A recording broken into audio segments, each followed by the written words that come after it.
आज की इस वीडियो में हम बोर्ड एग्जाम 2025 के लिए निबंध की शॉर्ट ट्रिक देखने वाले हैं कि आपके किस किस तरीके के निबंध आपके बोर्ड एग्जाम में पूछे जा सकते हैं, मोस्ट इम्पॉर्टेंट निबंध कौन से हैं और निबंध लिखते वक्त किन बातों का आपको ध्यान रखना है। तो चलिए फिर आज की इस क्लास की शुरुआत करते हैं। सबसे पहले तो भैया आपके, अगर मैं यूपी बोर्ड की स्पेशली बात करूं तो यहाँ पर निबंध का जो टॉपिक है ये आपके 9 नंबर का पूछा जाता है। तो यानी आपके इसको आप बिल्कुल किसी कीमत पर छोड़ नहीं सकते। अब बोर्ड परीक्षा 2025 के लिए जो महत्वपूर्ण निबंध होने वाले हैं ये कौन कौन से हैं, तो आप देखेंगे कि आपका जो निबंध है पर्यावरण संरक्षण, ठीक है, पर्यावरण संरक्षण, जलवायु परिवर्तन, इस पर आपके जो निबंध है वो बहुत हर बार आप देखेंगे कि परीक्षा में पूछा ही जा रहा है। पर्यावरण संरक्षण, जलवायु परिवर्तन, प्रदूषण, ये आपको हर बार पेपर में देखने को मिलता है। और इसमें कौन से की पॉइंट्स आपको लिखने हैं ये भी अभी बताऊंगी। भ्रष्टाचार, मोस्ट इंपॉर्टेंट टॉपिक, बढ़ती जनसंख्या और बेरोजगारी, मतलब ये आपको अगर 7 सेट मिले हैं तो हर सेट में घुमा फिरा के ये सवाल आपको दिखता है। साहित्यकार, मेरे प्रिय साहित्यकार, मेरे प्रिय लेखक, मेरे प्रिय कवि, तो ये कवि आधारित निबंध, साहित्यकार आधारित निबंध। अनुशासन पर आधारित बहुत से निबंध कि छात्र जीवन में अनुशासन का महत्व, अनुशासन सफलता की कुंजी, इस तरीके के निबंध देखने को मिलते हैं। कृषि क्रांति और किसानों से जुड़े जो निबंध हैं वे भी आपके, भाई किसानों की जो आपकी आत्महत्या की समस्याएं हैं, फसल खराब होने की समस्याएं हैं, या वो परंपरागत तरीकों का इस्तेमाल कर रहे हैं तो इनसे क्या क्या नुकसान हो रहे हैं, कैसे हम उन कृषि को आधुनिकीकरण के साथ जोड़ सकते हैं, ये सारी चीजें इसमें आप लिख सकते हैं। महाकुंभ इस बार आपके 2025 में हुआ है, तो भैया महाकुंभ अपने आप में एक बड़ा मुद्दा है, करंट का है, निबंध इस पर भी पूछा जा सकता है।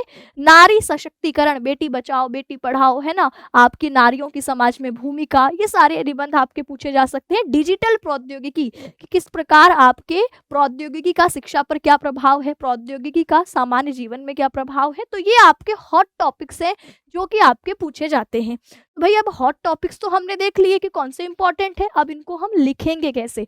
अब जैसे देखिए पर्यावरण संरक्षण, जलवायु परिवर्तन या प्रदूषण है, ये तीनों अगर आपके पूछे जा रहे हैं तो ये तीनों आपस में एक दूसरे से जुड़े हुए हैं। पर्यावरण संरक्षण की समस्या जलवायु परिवर्तन से जुड़ी है, जलवायु परिवर्तन क्यों हो रहा है, प्रदूषण बढ़ रहा है, तो ये आपस में कनेक्ट कर रहे हैं। अगर आप इन पर निबंध देखते हैं, पढ़ते हैं, तो आप देखेंगे, अगर मैंने मान लीजिए आपको ये निबंध कराया है और आप कहें कि परीक्षा में तो ये वाला आ गया, अब हम क्या करें। भाई एक ही चीज तो है, बस आपको अगर ये निबंध आया है तो हम यहाँ पर प्रदूषण शब्द का बार बार इस्तेमाल करते हैं, अगर यहाँ पर पर्यावरण बोल दिया तो पर्यावरण शब्द का बार बार इस्तेमाल करते हैं, लेकिन कहानी तो एक ही चलती है। तो इस प्रकार पर्यावरण संरक्षण, जलवायु परिवर्तन या प्रदूषण से जुड़े निबंध परीक्षा में कैसे कैसे पूछे जाते हैं। ये पूछा जाता है कि पर्यावरण संरक्षण एक नैतिक और सामाजिक जिम्मेदारी। अच्छा, जलवायु परिवर्तन और उसकी चुनौतियां क्या क्या हैं, प्रदूषण के बढ़ते खतरे, उनके कारण, प्रभाव, समाधान की चर्चा। अच्छा, स्वच्छ पर्यावरण क्यों जरूरी है, ये स्वस्थ जीवन की कुंजी है। अच्छा, वैश्विक तापमान में वृद्धि, ग्लोबल वार्मिंग, है ना, आपके हरित गैस प्रभाव, ये सारी चीजें आपके एक दूसरे से कनेक्ट करती हुई है। तो यानी अगर हम इनमें से किसी एक भी टॉपिक पर निबंध तैयार करते हैं तो वो सभी में हमारा काम आता है।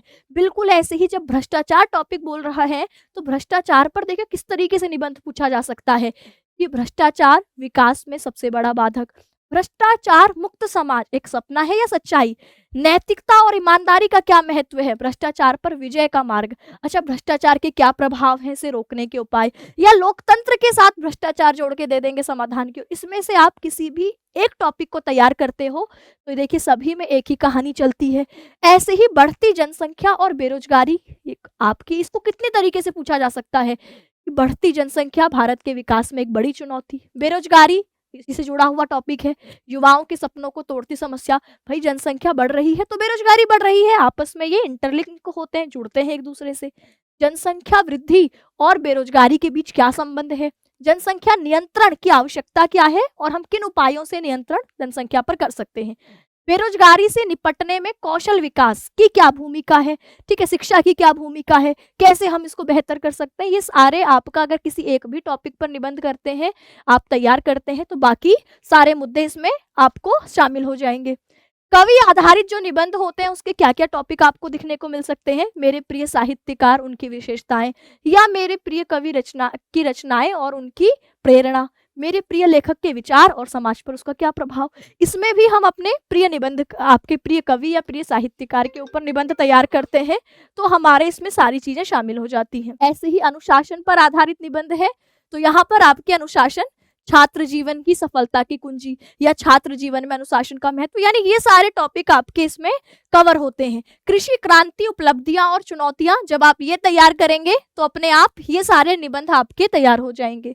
ऐसे ही महाकुंभ 2024 पर आपके निबंध के क्या क्या टॉपिक बन सकते हैं, सब में कहानी सेम आएगी। नारी सशक्तिकरण, इसी में बेटी बचाओ बेटी पढ़ाओ आ जाएगा, इसी में आ जाएगा नारी सशक्तिकरण और भारतीय समाज में उसका क्या महत्व है, नारी शिक्षा इसी में शामिल हो जाएगा। मतलब ये सारे टॉपिक आपसे घुमा फिरा के पूछे जाते हैं। डिजिटल प्रौद्योगिकी पर आधारित निबंध इतने तरीके से पूछा जा सकता है ना।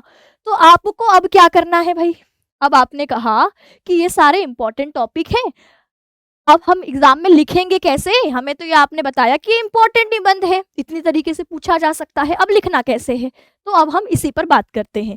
देखिए, जब हम निबंध लिखने की बात कर रहे हैं तो निबंध लिखने में हमारी 3 मेन हेडिंग होती है। सबसे पहले जिस भी विषय पर निबंध आपसे बोला गया है लिखने को, उसमें आप प्रस्तावना देंगे उसकी, है ना, प्रस्तावना या उसको परिचय कह सकते हैं। जैसे पर्यावरण पर पूछ रहा है तो मैं इसका परिचय दूंगी कि पर्यावरण हमारी सबसे बड़ी संपत्ति है, लेकिन इसे संरक्षित करना आज की सबसे बड़ी चुनौती है। ये आप जो है भ्रष्टाचार के ऊपर लिख सकते हैं कि भ्रष्टाचार हमारे जो आपके अभी भारत है इसकी सबसे एक बड़ी समस्या है और इस पर नियंत्रण करना बहुत जरूरी है। भारत के लिए अपने आप में एक बड़ी चुनौती है भ्रष्टाचार, जनसंख्या आपकी वृद्धि, ठीक है, आपका प्रदूषण, ये सब बड़ी समस्याएं हैं, बड़ी चुनौती है। तो इस तरीके से आपको निबंध लिखने की शुरुआत करनी है, जिसमें पहली हेडिंग आपकी प्रस्तावना आनी चाहिए। अब अगली हेडिंग मुख्य भाग होता है। मुख्य भाग में कोशिश करिए कि 2 से 3 अनुच्छेद आपके आए, ठीक है। इसमें आपको विषय को विस्तार से समझाना होता है, बिंदुवार जानकारी दीजिए, छोटे छोटे पैराग्राफ रखिए। इसमें आप जैसे पर्यावरण प्रदूषण है तो इसके कारण क्या है, समाज पर इसका क्या प्रभाव पड़ रहा है, समाधान क्या होंगे। भ्रष्टाचार के भी ऐसे ही कारण, प्रभाव, समाधान। जनसंख्या वृद्धि के भी कारण क्या है, प्रभाव क्या है, समाधान क्या है, ठीक है। अगर आप देखते हैं कि समाज में बेटी बचाओ बेटी पढ़ाओ, तो इसमें भैया हम ये नारा देने की क्या जरूरत पड़ी, इसके क्या कारण है, समाज में नारियों की स्थिति कैसी है, स्त्रियों की स्थिति क्या है, उसके प्रभाव क्या देखने को मिलते हैं और हम समाधान क्या सुझा सकते हैं। तो ये सारी चीजें आपकी मुख्य भाग में आपको 3 या 4 अनुच्छेदों में, छोटे छोटे अनुच्छेदों में अपनी बात को विस्तार से समझाना होता है। अंत में तीसरी हेडिंग निष्कर्ष। अगर ये 3 चीजें आपके निबंध में क्लियर दिख रही हैं तो आपका एग्जामिनर आपको खुश होकर नंबर देगा। आपने निबंध बहुत अच्छा लिखा है लेकिन कुछ हेडिंग्स का कुछ पता ही नहीं, तो वो आपके नंबर काटेगा ही काटेगा। आपने निबंध बहुत अच्छा नहीं लिखा लेकिन निबंध की जो रूपरेखा है, जो पैटर्न है, वो बिल्कुल सटीक है, सही है, खुश होकर एग्जामिनर नंबर देगा आपको। ये आपको ध्यान रखना है। तो अंत में निष्कर्ष में क्या होता है, जो जो सारी चीजें आपने ऊपर लिखी है उसको सारांश छोटा करके 2-4 लाइनों में उसी बात को समेटते हुए आपको खत्म करना है। जैसे स्वस्थ पर्यावरण की रक्षा के लिए हमें व्यक्तिगत और सामूहिक प्रयास करना होगा। इस सकारात्मक लाइनों के साथ आपको, हमेशा मैं कहती हूँ कि निबंध को खत्म करना है तो सकारात्मक लाइन अंत में आनी चाहिए। और जब मुख्य विषय आप लिख रहे हैं तो वहां पर आपको कोशिश करनी है निबंध लिखते वक्त आपके पैराग्राफ बहुत बड़े बड़े ना हो कि पूरे पेज पे आपकी एक ही बात चल रही, छोटे छोटे पैराग्राफ 3 से 4 लाइनों के पैराग्राफ बनाकर लिखना है। अच्छा, जब निबंध पेपर में आता है तो कई बार हम हड़बड़ाहट में ना गड़बड़ कर देते हैं उसमें, तो हड़बड़ाना नहीं है, 9 नंबर का मामला है। निबंध लिखने से पहले अपने दिमाग में कैलकुलेशन करिए कि मैं जो है ये लिखूंगा, कुछ हमने रफ पॉइंट बना लिए, तो आपको ध्यान, समय सीमा का भी ध्यान रखना है, ठीक है। शुरुआत में 2-3 मिनट मुख्य बिंदुओं को सोचने में, पूरी रूपरेखा को सोचने में कि अगर भ्रष्टाचार आया तो उसमें क्या क्या लिख सकता हूँ, ये मैंने आपके 101 मिनट में सोचा, एक साइड में रूपरेखा सी बना ली रफ पेज पर, उसके बाद लिखना शुरू किया तो ज्यादा अच्छा निबंध लिख पाओगे, है ना। और लास्ट के 2-3 मिनट में उसको दोबारा से पढ़कर कोई अगर कहीं गलतियां कर रखी तो उसको सुधार सकते हो। अगर कोई गलती होती है तो एक बार सिंगल कांटा लगाना है, साफ सुथरा लिखने की कोशिश बोर्ड एग्जाम में आपको करनी है, ठीक है भाई। साफ सुथरी प्रस्तुति होनी चाहिए, साफ सुंदर लिखना चाहिए। टाइटल है ना, शीर्षक और उपशीर्षक, हेडिंग्स दिखनी चाहिए, उसको आप अंडरलाइन कर दो, ठीक है। गलतियां सुधारने के लिए बहुत ज्यादा काट छांट नहीं करनी है। जैसे अब मेरे से आपका पूछा है निबंध, पर्यावरण संरक्षण एक नैतिक और सामाजिक जिम्मेदारी या पर्यावरण संरक्षण की जरूरत, इस तरीके से पर्यावरण पर आधारित कोई निबंध है। तो सबसे पहले मैं उसका परिचय, प्रस्तावना भाग लिखूंगी, ठीक है। परिचय और प्रस्तावना एक ही है, ये हेडिंग मुझे लिखनी है पेपर में, ठीक है। मैं आपका निबंध की हेडिंग, जिस विषय पर निबंध लिखने वाली हूँ उसके बारे में यहाँ पर प्रस्तावना लिखी मैंने, ठीक है। परिचय या प्रस्तावना में से एक ही चीज लिखनी है, दोनों नहीं लिखनी। यहाँ पर आप बताएंगे भाई पर्यावरण संरक्षण का महत्व क्या है ना, प्रकृति और मानव का संबंध कैसे है ना। अगर हम पर्यावरण को नष्ट कर देंगे तो हम खुद भी नष्ट हो जाएंगे, क्योंकि हम पूरी तरीके से प्रकृति पर, पर्यावरण पर आश्रित हैं। तो ये आप थोड़ा सा इस विषय का परिचय देंगे, इसकी प्रस्तावना देंगे। फिर बताएंगे कि अगर हमारा पर्यावरण अभी नष्ट हो रहा है, पर्यावरण प्रदूषण की समस्या बढ़ रही है, तो इसके पीछे कारण क्या है। ये मैंने आपको की पॉइंट्स दिए हैं, आपको इसके आधार पर खुद ये पॉइंट्स अगर आपके एग्जामिनर को दिख रहे हैं तो पूरा आपका जो है एक एक लाइन पढ़ने वो भी नहीं बैठा, अगर ये पॉइंट्स विजिबल हैं, दिख रहे हैं, तो अपने आप आपके नंबर आएंगे। पर्यावरण संरक्षण के आपने कारण बताए, अब उपाय क्या हो सकते हैं इस चुनौती से निपटने के लिए, तो आप ये बताएंगे। सामाजिक जिम्मेदारी, है ना, फिर अंत में निष्कर्ष। ये देखो कुछ आपके हमने पहले प्रस्तावना में 2-3 पॉइंट लिखे, फिर मुख्य भाग में हमने कुछ कारण, उसके प्रभाव भी आप बता सकते थे, फिर उसके उपाय, फिर सामाजिक जिम्मेदारी, अंत में निष्कर्ष। तो अब आप कहेंगे बस इतना लिखेंगे क्या हम? नहीं भाई, इसको विस्तार से लिखना है। मैंने तो सिर्फ की पॉइंट्स आपके साथ साझा किए हैं। अब ये कैसे आएंगे, इसकी हमें करनी पड़ेगी प्रैक्टिस।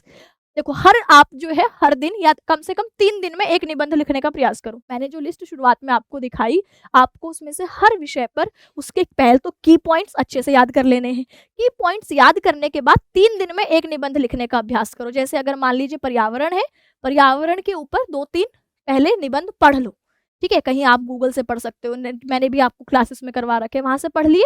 अब खुद से मेन हेडिंग्स तो आपको याद है, अंदर का कंटेंट लिख करके अभ्यास करोगे तो निबंध बहुत अच्छे लिख पाओगे, आपकी राइटिंग भी सुधरेगी और लिखने के लिए पॉइंट्स भी आपको मिलेंगे।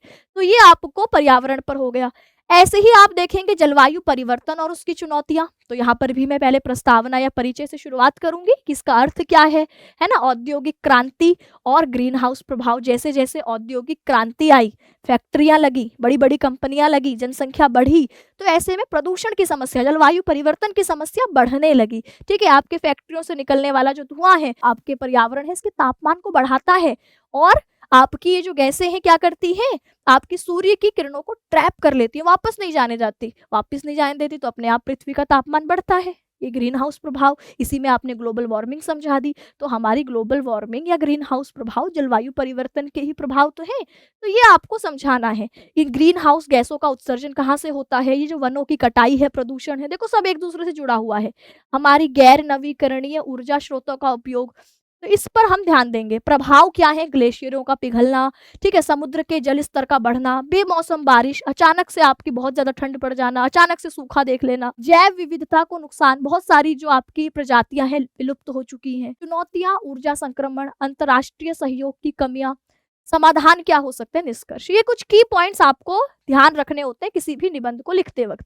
प्रदूषण आ गया तो उसमें भी घुमा फिरा के वही बातें आएंगी कि पहले प्रस्तावना में बताएंगे प्रदूषण का अर्थ, उसका प्रकार, कि आपका जो प्रदूषण है वो वायु प्रदूषण हो सकता है, जल प्रदूषण हो सकता है, मृदा प्रदूषण हो सकता है, ध्वनि प्रदूषण हो सकता है, इसके कारण क्या है, ठीक है। वही बातें आई, औद्योगिकीकरण, शहरीकरण, कचरा प्रबंधन की समस्याएं, प्लास्टिक और हानिकारक रसायनों का उपयोग, प्रभाव क्या है, स्वास्थ्य समस्याएं, जल और खाद्य श्रृंखला पर प्रभाव, जलवायु परिवर्तन में योगदान, देखो एक ही चीजें चल रही हैं।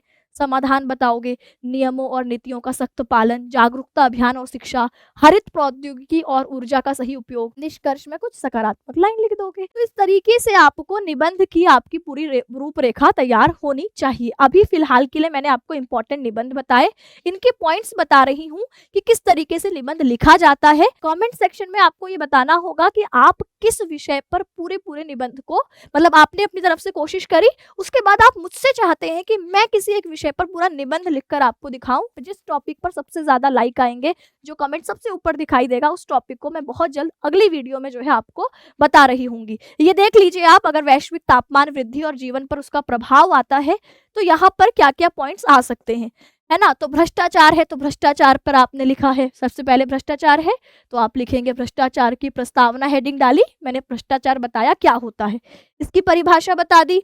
फिर मुख्य भाग में मैंने इसके कारण बताएं। अब कारण में भी आर्थिक कारण क्या है, राजनीतिक कारण क्या है, सामाजिक सांस्कृतिक कारण क्या है, संस्थागत कारण, आपको 2-3 पॉइंट्स कुछ अपने हिसाब से रख लेने। इसके प्रभाव क्या है, फिर आर्थिक प्रभाव, सामाजिक प्रभाव, फिर राजनीतिक प्रभाव, वैश्विक प्रभाव, तो इन सब चीजों पर ध्यान रखना। फिर समाधान क्या हो सकते हैं, सख्त कानून और नीतियां मैंने लिखी, सामाजिक जागरूकता और शिक्षा हो सकता है, प्रभावी निगरानी तंत्र हो सकता है, राजनीतिक सुधार हो सकता है, और अंत में निष्कर्ष। अब आपको निबंध जो है, अब आप कहेंगे क्या दीदी ये पॉइंट्स में लिखेंगे क्या, हम ये पॉइंट्स ऐसे लिखेंगे तो हमें नंबर मिल जाएंगे? मैं कहूंगी नहीं, ये आपको दिख गया, ये आपने लिखा, उसके बाद आपके 3 से 4 लाइनों का पैराग्राफ, ये लिखा पॉइंट, 3 से 4 लाइनों का पैराग्राफ। मैंने पॉइंट्स में इसलिए बताया ताकि याद करने में जो चीजें है ना वो आसान हो।